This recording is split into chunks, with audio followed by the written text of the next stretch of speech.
Bismillahirrahmanirrahim. Assalamu alaikum, dear students. I'm your English teacher Ishfaq Ahmed. I welcome you all be a part of Jinnah Virtual Classes. Today in this lecture, in this video, I shall be talking about poem Hope is the Thing with Feathers, written by Emily Dickinson. So before going through the video, I want you to pause the video here and note down the task for today's lecture. Let's get started. The poem is written by Emily Dickinson. She was born in 1830. She was a metaphysical poet.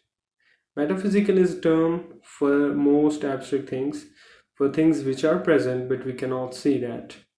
For example, soul is present and air is present, angels are a part of reality, hope is present, but we cannot see all these things. So these sort of things are a part of metaphysical things.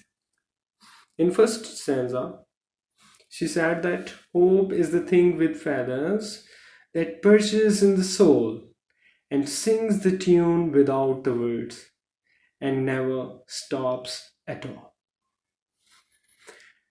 In first verse, hope is compared with bird. That is the direct comparison, and you know that the term is called metaphor. So hope is bird, that sort of bird which used to sit in the soul, not used to sit, not used to perch on the tree, not used to nest on the trees, that used to perch and that used to nest in the soul. This is the implicit meaning of first line.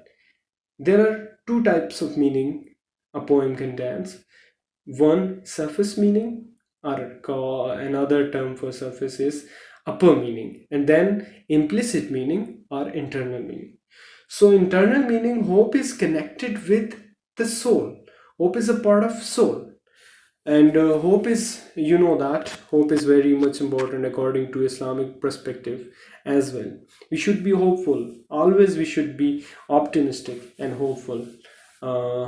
So hope is bird, that is comparison, and then the bird used to sit in the soul, and then the strange thing, it used to sing the tune without the words and never stops at all. It is unstoppable. So when we will face hope, when we'll have hope, so nobody can stop us. That is the implicit meaning of first stanza. There are two terms. That first term is metaphysical, that is used hope, and then soul. These are metaphysical things. And then metaphor is used as hope is direct compared with bird, and then perches mean to sit on or be on something. So now moving toward second stanza. And sweetest in the gale is heard, and sore must be the storm that could abase the little bird that kept so many warm. So now take a look on the word heard, bird, storm, warm. So these rhyming words are called end rhyme, and because these rhyming words are at the end of the verse.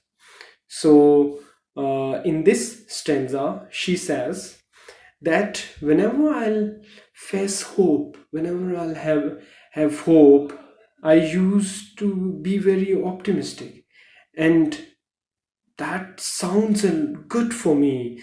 And I used to be the optimistic, and I used to be the most important, and then blissful feelings I used to have. And then that storm, that problems can be so harsh that could abase the little bird, that could stagger the hope for a while, that if we will have so much harsh situation in which we most probably there's a chance of losing hope, but we should be optimistic, we should be hopeful. That hope is one thing, which used to keep ourselves uh, hopeful, are used to keep ourselves warm, are used to keep ourselves optimistic.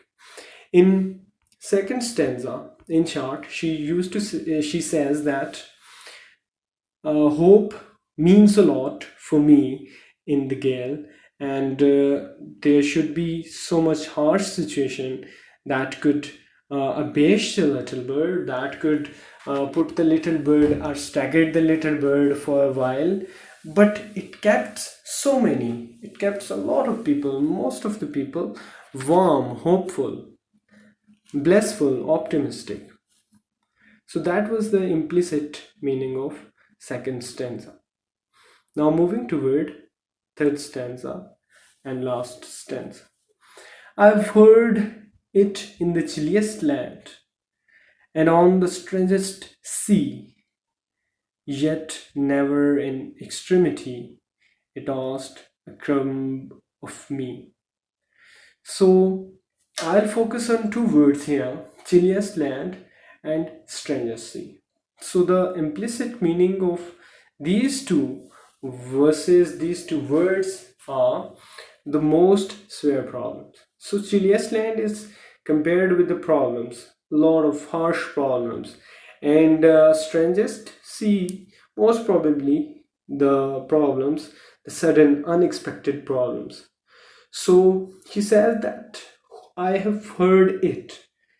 I have heard that tune of hope in the most crucial problem, in the most crucial situation. I used to be hopeful when there's hope, then when there's hope for me.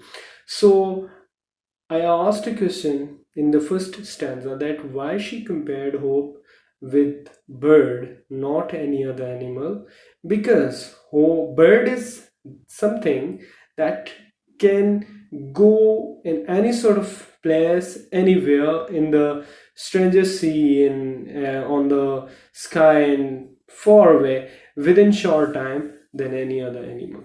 So she said that hope makes me hopeful, blissful, and in strangest sea, in unexpected problems. So hope is very much important for me and be a part of my life. And then she said that in yet never in extremity, it asked a crumb of me.